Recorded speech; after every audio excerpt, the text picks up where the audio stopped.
La Bible du semeur. Proverbs Quins. Une réponse douce apaise la colère. Mais une parole blessante excite l'irritation. Qui enseigne avec sagesse rend le savoir attrayant. Mais la bouche des sots ne répand que des sottises. L'Éternel voit ce qui se passe en tout lieu. Il observe tous les hommes, méchants et bons. Des paroles réconfortantes sont comme un arbre de vie. Mais la langue malfaisante démoralise. Seul un insensé méprise ce que son père lui a enseigné. Qui tient compte des avertissements est un homme avisé. Il y a de nombreux trésors dans la maison du juste. Mais les profits du méchant sont source d'ennui. Les lèvres des sages répandent le savoir. Mais il n'en est pas ainsi du cœur des insensés. L'Éternel a en horreur les sacrifices offerts par les méchants. Mais les prières des hommes droits lui sont agréables. L'Éternel a en horreur la conduite du méchant. Mais il aime celui qui recherche ce qui est juste.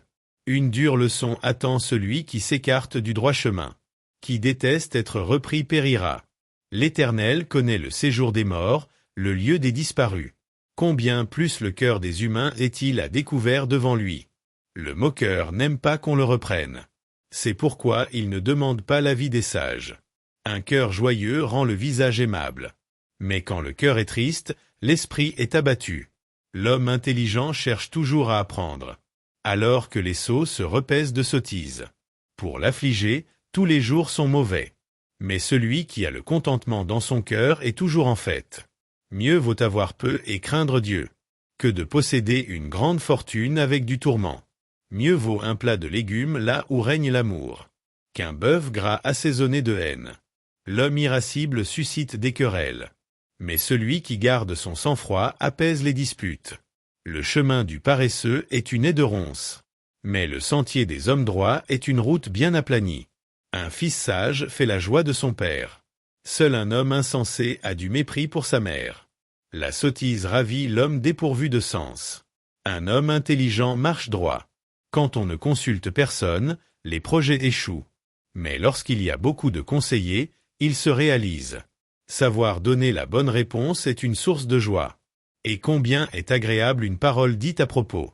L'homme avisé suit le sentier qui mène en haut vers la vie, et qui le fait échapper au séjour des morts en bas. L'Éternel renverse la maison des orgueilleux. Mais il protège la propriété de la veuve. Les projets malveillants sont en horreur à l'Éternel. Mais les paroles aimables sont pures. Qui veut s'enrichir à tout prix entraîne sa famille dans le malheur. Mais qui déteste les pots de vin vivra longtemps. Le juste réfléchit bien avant de répondre. Mais la bouche des méchants répand le mal. L'Éternel se tient loin des méchants. Mais il entend la prière des justes. Un regard lumineux met le cœur en joie. Une bonne nouvelle fortifie jusqu'aux os. Qui prête une oreille attentive aux critiques constructives habitera parmi les sages. Qui refuse d'être repris se méprise lui-même. Mais qui écoute les avertissements acquiert du bon sens. La crainte de l'Éternel est une école de la sagesse. Avant d'être honoré, il faut savoir être humble. Psaume chapitre 71 à 75. Psaume 71. Ne m'abandonne pas dans ma vieillesse. C'est en toi, Éternel, que je cherche un refuge. Que jamais cela ne tourne à ma confusion. Toi qui es juste, délivre-moi. Oui, secours-moi. Tends l'oreille vers moi et sauve-moi. Sois le rocher où je trouve un refuge. Où je peux accéder à tout moment. Où tu as résolu de me sauver. Car tu es mon rocher, ma forteresse. Mon Dieu, délivre-moi des criminels. Des gens iniques et violents. Ô Seigneur éternel, sur toi je compte. Car, depuis ma jeunesse, ma confiance est en toi. Oui, depuis ma naissance, je prends appui sur toi. Depuis que je suis sorti du sein maternel, tu me soutiens. Tu es sans cesse mon sujet de louange. Pour beaucoup, je suis un prodige.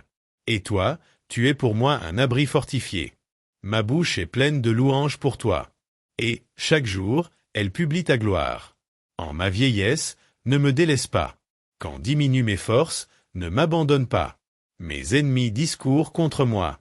Ceux qui m'épient, ensemble se concertent, disant, Dieu l'a abandonné. Poursuivez-le. Saisissez-vous de lui. Il n'est personne qui puisse le sauver. Mais toi, ô Dieu, ne reste pas si loin. Mon Dieu, viens vite à mon secours. Qu'ils soient remplis de honte et disparaissent. Tous mes accusateurs. Qu'ils soient couverts d'opprobre, d'ignominie. Ces gens qui cherchent à me nuire. Mais moi, sans cesse, je serai plein d'espoir. De plus en plus, je veux chanter ta gloire. Oui, tous les jours, j'annoncerai tes actes de justice et de salut, dont je ne connais pas le nombre. Par ta puissance, ô Seigneur éternel, je me présenterai. Et je rappellerai que toi seul tu es juste. Tu m'as instruit, ô Dieu, dès ma jeunesse. Jusqu'à ce jour, je publie tes merveilles. Et maintenant que je suis vieux, que j'ai les cheveux blancs. Ô Dieu, ne m'abandonne pas. Et je pourrai dire ta force dès aujourd'hui aux hommes de mon temps, et ta puissance aux générations à venir. Ta justice, ô Dieu, est immense. Car tu as fait des choses merveilleuses. Qui donc, ô Dieu, serait semblable à toi? Tu nous as fait passer par des détresses et des malheurs sans nombre. Tu nous feras revivre. Et, du fond des abîmes, tu me retireras. Veuille me rendre encore plus honoré, et me consoler à nouveau. Moi, en retour, je te célébrerai au son du luth. Pour ta fidélité, mon Dieu. Je te célébrerai en jouant de la lyre.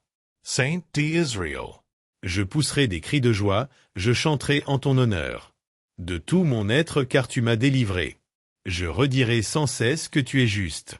Ils seront confondus, couverts de honte. Ces gens qui cherchent à me nuire.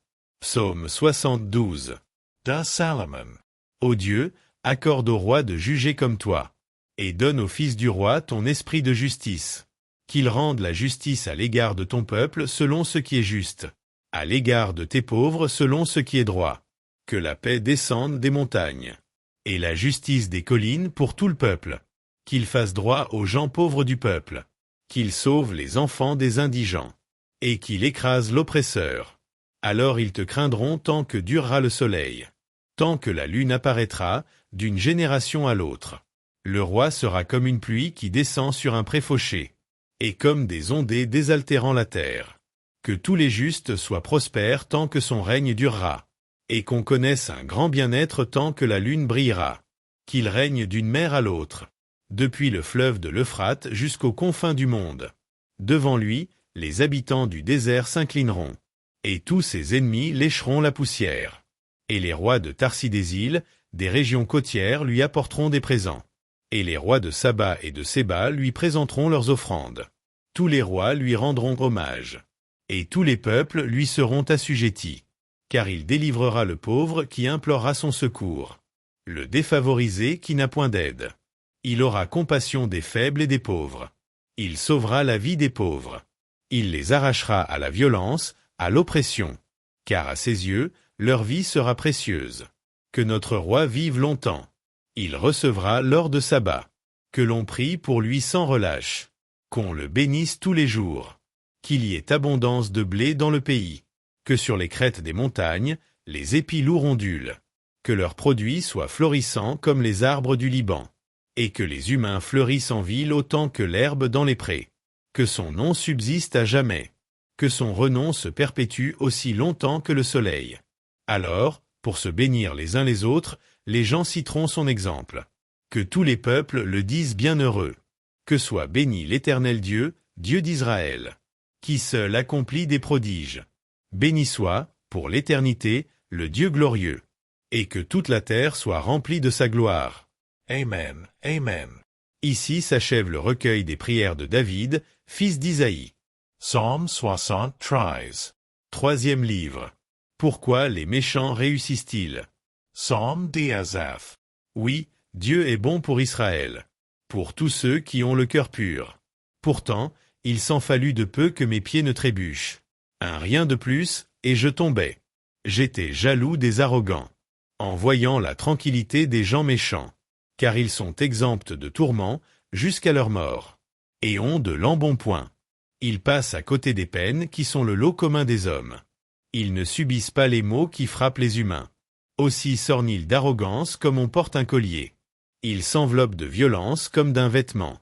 Leurs yeux sont pétillants dans leur visage plein de graisse. Les mauvais désirs de leur cœur débordent sans mesure. Ils sont moqueurs, ils parlent méchamment. Et, sur un ton hautain, menacent d'opprimer. Leur bouche s'en prend au ciel même. Leur langue sévit sur la terre. Aussi le peuple les suit-il, buvant à longs traits leurs paroles, tout en disant, Dieu, que sait-il? Celui qui est là-haut connaît-il quelque chose? Voilà comment sont les méchants. Toujours tranquilles, ils accumulent les richesses.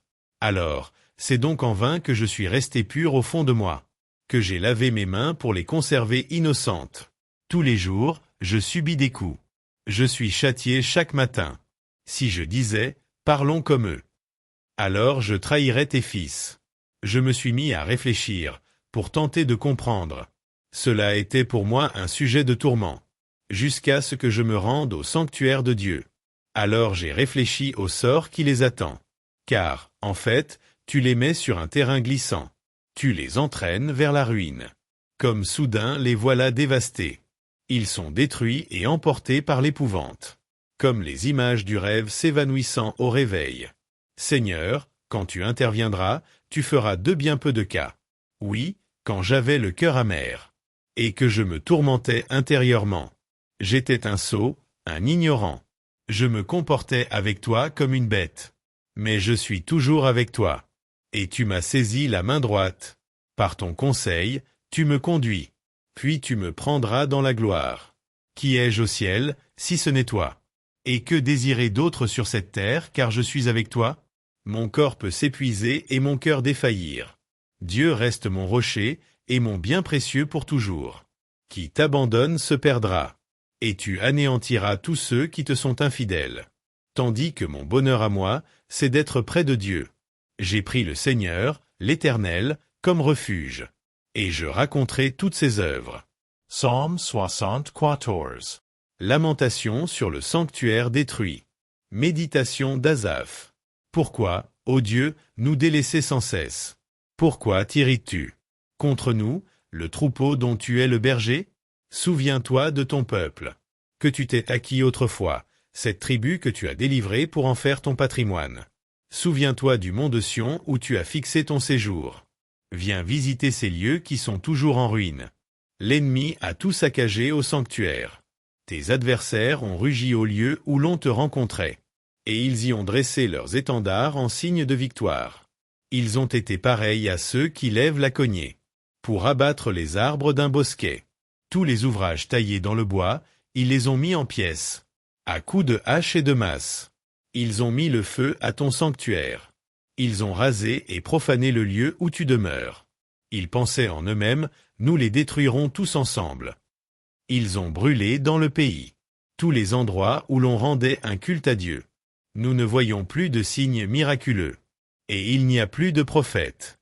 Personne parmi nous ne sait combien de temps encore tout cela durera. Jusque à quand, ô Dieu, l'agresseur blasphémera-t-il? L'ennemi pourra-t-il t'insulter sans relâche? Pourquoi te retiens-tu d'intervenir? Ne reste donc pas inactif, viens les exterminer. Pourtant, Dieu est mon roi depuis les temps anciens. Il est l'auteur d'actes de délivrance au milieu du pays. C'est toi qui as fendu la mer par ta puissance. C'est toi qui as brisé les crânes des monstres sur les eaux. Toi qui as fracassé les têtes du grand dragon marin. Et qui l'as donné en pâture aux animaux sauvages du désert. Toi qui as fait jaillir des sources et des eaux en torrents. Toi qui as desséché le lit des fleuves permanents. À toi le jour, à toi la nuit.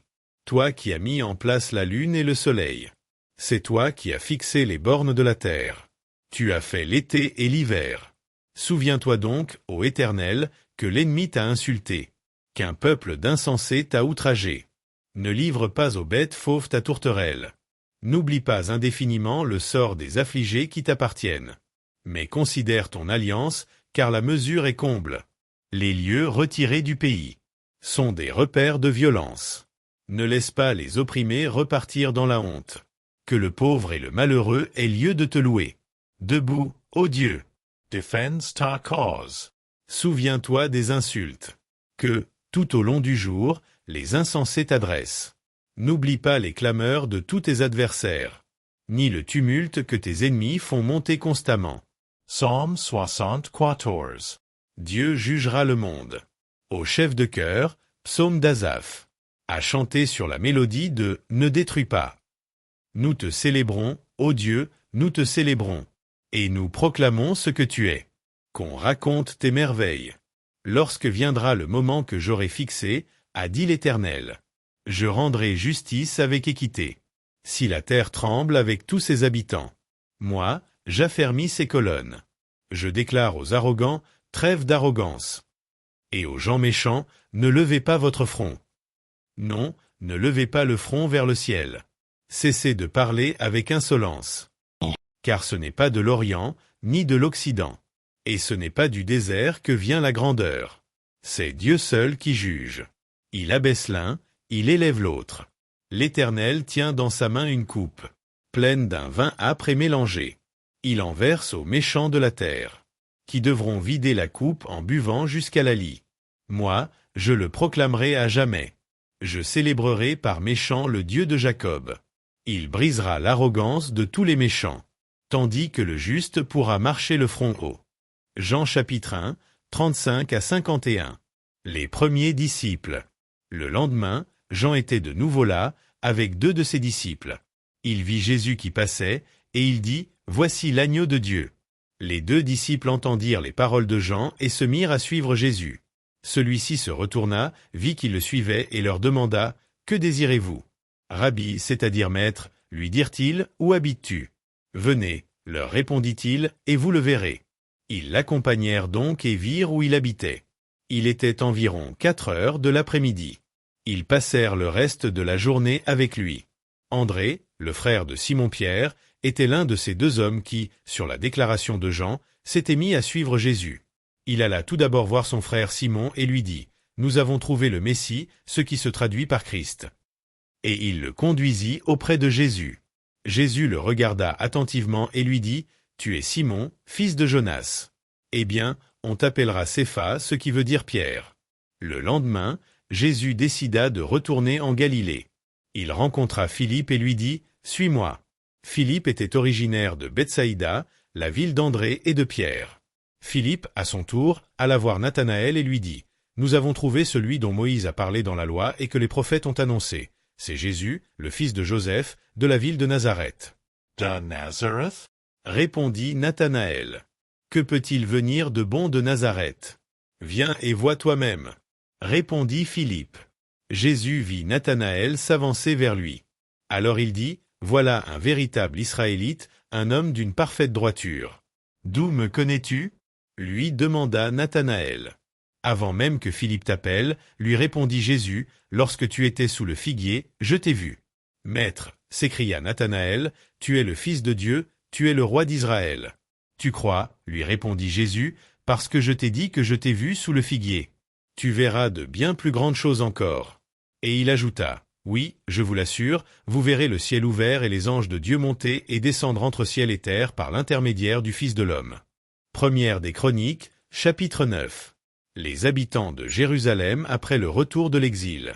Tout Israël a été recensé et inscrit dans les annales des rois d'Israël. La population de Juda fut déportée à Babylone à cause de ses infidélités. Les premiers à s'établir de nouveau dans leurs propriétés et dans leurs villes respectives furent des Israélites, des prêtres, des Lévites et des servants bais du temple. De plus, des gens des tribus de Juda, de Benjamin, d'Éphraïm et de Manassé s'établirent à Jérusalem. Outaï, fils d'Amiou, ayant pour ascendant Omri, Imri, Bani, du lignage de Péret, fils de Juda. Parmi les Shilonites, il y avait Tazaïa, le premier-né et ses fils. Des descendants de Zéra, il y avait Tuel. Les membres de la tribu de Juda installés à Jérusalem étaient au nombre de 690.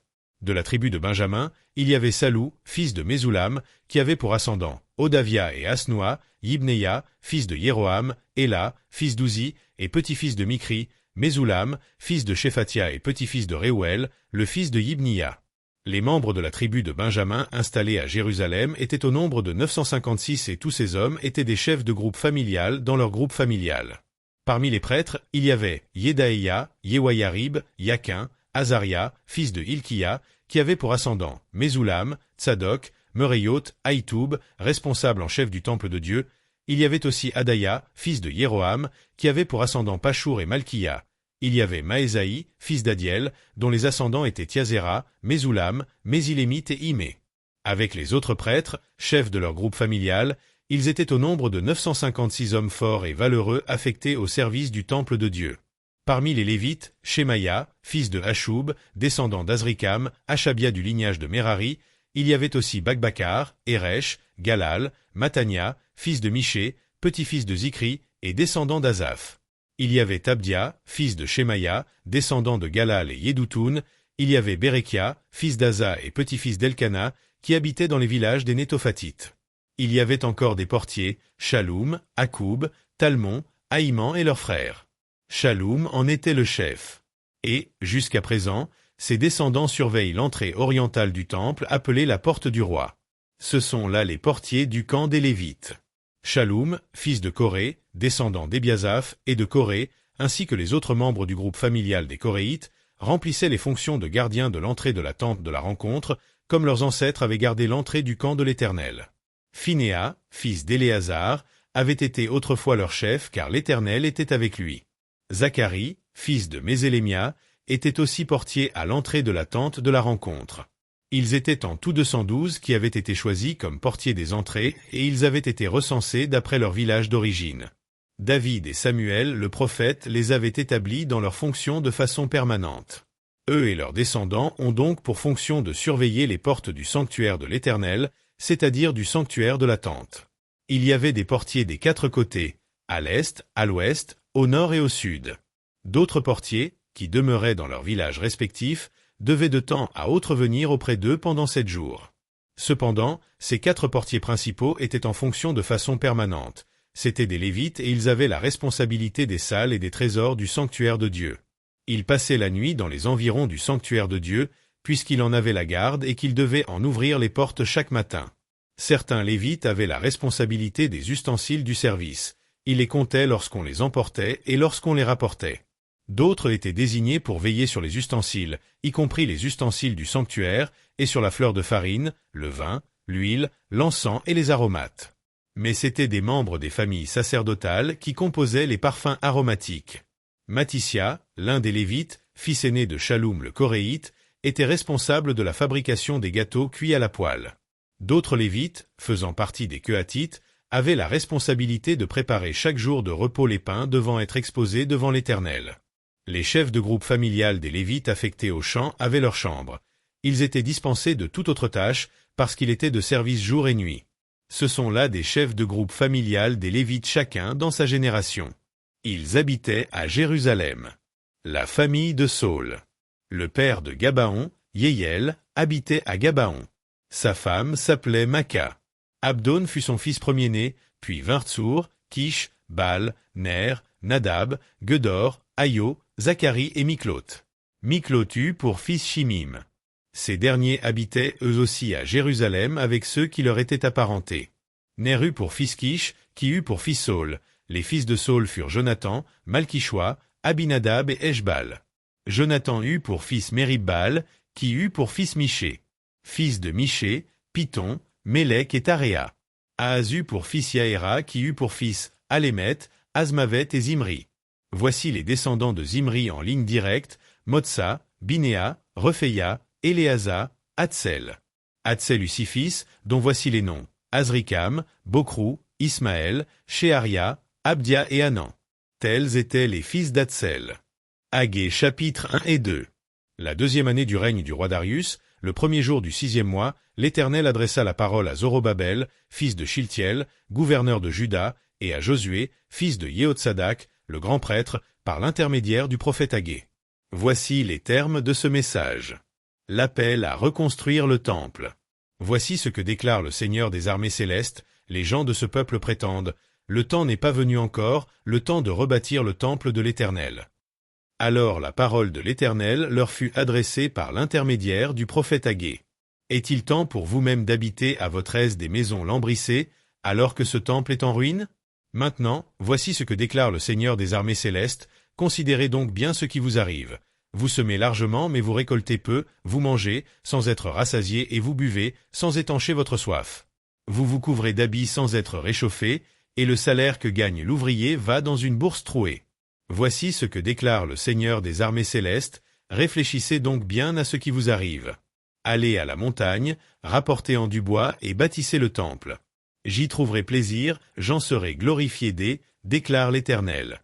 9 Vous comptiez sur beaucoup, mais vous avez obtenu peu. Vous aviez engrangé ce que vous aviez récolté, et j'ai soufflé dessus. Pourquoi donc l'ai-je fait? Demande l'Éternel, le Seigneur des armées célestes. Parce que mon temple est en ruine, tandis que chacun de vous s'affaire pour sa propre maison. Voilà pourquoi le ciel a retenu la pluie, voilà pourquoi la terre a refusé ses produits. C'est à cause de vous. J'ai appelé la sécheresse sur les champs et les monts, sur le blé, sur le vin, sur l'huile, sur tout produit du sol, ainsi que sur les hommes, sur le bétail, sur tout le fruit de vos travaux. Alors Zorobabel, fils de Shiltiel, Josué, fils de Yehotsadak, le grand prêtre, et tout le reste du peuple écoutèrent la voix de l'Éternel, leur Dieu, ils écoutèrent les paroles du prophète Haggé, que l'Éternel leur Dieu leur avait envoyées, et le peuple en eut la crainte de l'Éternel. Alors Haggé, le messager de l'Éternel, transmit au peuple le message suivant de la part de l'Éternel. Moi, je suis avec vous. L'Éternel le déclare. Et l'Éternel anima d'un nouveau zèle Zorobabel, fils de Shiltiel, gouverneur de Juda, Josué, fils de Yehotsadak, le grand prêtre, et tout le reste du peuple, de sorte qu'ils vinrent et se mirent à l'ouvrage au temple du Seigneur des armées célestes, leur Dieu, le 24e jour du 6e mois de la 2e année du règne de Darius. La gloire future du nouveau temple. Le 21e jour du 7e mois, l'Éternel fit entendre sa parole par la bouche du prophète Haggé en ces termes.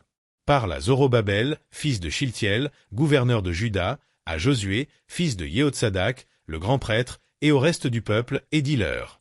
Reste-t-il, parmi vous, quelqu'un qui ait connu ce temple dans son ancienne gloire? Et à présent, comment le voyez-vous? N'est-il pas comme rien aujourd'hui à vos yeux? Mais maintenant, courage, Zorobabel, dit l'Éternel. Toi aussi, Josué, fils de Yehotsadak, grand prêtre, prends courage. Courage, vous aussi, tous les gens du pays. Dit l'Éternel. Mettez-vous à l'œuvre, car je suis avec vous. Voilà ce que déclare le Seigneur des armées célestes. Tel est l'engagement que j'ai pris envers vous quand vous avez quitté l'Égypte. Et mon esprit est présent au milieu de vous. Ne craignez rien. Car voici ce que dit l'Éternel, le Seigneur des armées célestes, une fois encore, et dans peu de temps, j'ébranlerai le ciel et la mer et la terre ferme. J'ébranlerai les peuples, et les richesses de tous les peuples afflueront en ce lieu. Quant à ce temple, je le remplirai de gloire, voilà ce que déclare le Seigneur des armées célestes. C'est à moi qu'appartient tout l'argent et tout l'or. Voilà ce que déclare le Seigneur des armées célestes. La gloire de ce nouveau temple surpassera beaucoup la gloire de l'ancien, et je ferai régner la paix en ce lieu-ci. C'est l'Éternel qui le déclare, le Seigneur des armées célestes. Impureté et bénédiction. La 2e année du règne de Darius, le 24e jour du 9e mois, l'Éternel adressa la parole au prophète Haggé en ces termes. Voici ce que déclare le Seigneur des armées célestes, demande donc aux prêtres leurs instructions. Dis-leur, si un homme porte dans le PAN de son vêtement de la viande sainte et que ce PAN de vêtement entre en contact avec du pain, avec un mets cuit, avec du vin, de l'huile ou quelque autre aliment, l'aliment touché sera-t-il consacré? Non, répondirent les prêtres. Alors Haggé demanda, si un homme s'est rendu rituellement impur par le contact d'un cadavre et touche à l'un de ces aliments, celui-ci sera-il rendu impur par là? Oui, répondirent les prêtres, il sera impur. Alors Haggé reprit et dit, ainsi en est-il de ce peuple. Voilà ce qu'est cette nation à mes yeux, l'Éternel le déclare. Ainsi en est-il aussi de toute leur réalisation et de tout ce qu'ils m'offrent là, c'est impur. La bénédiction promise. Et maintenant, considérez bien ce qui se produira à partir d'aujourd'hui. Avant d'avoir commencé à poser pierre sur pierre pour le temple de l'Éternel, vous alliez à un tas de blé supposé contenir 2 quintaux, mais il n'y en avait qu'un. Vous vous rendiez au pressoir, en espérant obtenir 1 hectolitre de vin, et vous ne trouviez que 40 litres. Je vous ai châtié en frappant le fruit de votre travail par diverses maladies des céréales comme la rouille et l'agnelle, et par la grêle, mais vous n'êtes pas revenu à moi, l'Éternel le déclare. Considérez donc attentivement ce qui va arriver à partir d'aujourd'hui et par la suite, c'est-à-dire à partir du 24e jour du 9e mois, jour où l'on s'est mis à rebâtir le temple de l'Éternel. Oui, faites bien attention à ce qui va se passer. Reste-t-il encore de la semence dans vos greniers? Même la vigne, le figuier, le grenadier et l'olivier n'ont rien produit. Mais à partir de ce jour-ci, je vous accorderai ma bénédiction. Les promesses pour Zorobabel. L'Éternel adressa la parole à Haggé une seconde fois, le 24e jour du mois, en ces termes. Dis à Zorobabel, gouverneur de Juda, J'ébranlerai le ciel et la terre, et je renverserai les trônes des royaumes. J'anéantirai la puissance des royaumes étrangers, je ferai culbuter les chars de guerre et ceux qui les conduisent, chevaux et cavaliers tomberont à terre, car chacun sera frappé par l'épée de son compatriote. En ce jour-là, déclare l'Éternel, le Seigneur des armées célestes, je te prendrai, Zorobabel, toi, fils de Shiltiel, mon serviteur, oui, l'Éternel le déclare, et je ferai de toi comme le sceau qu'on porte au doigt. Car moi j'ai été choisi. Voilà ce que déclare le Seigneur des armées célestes.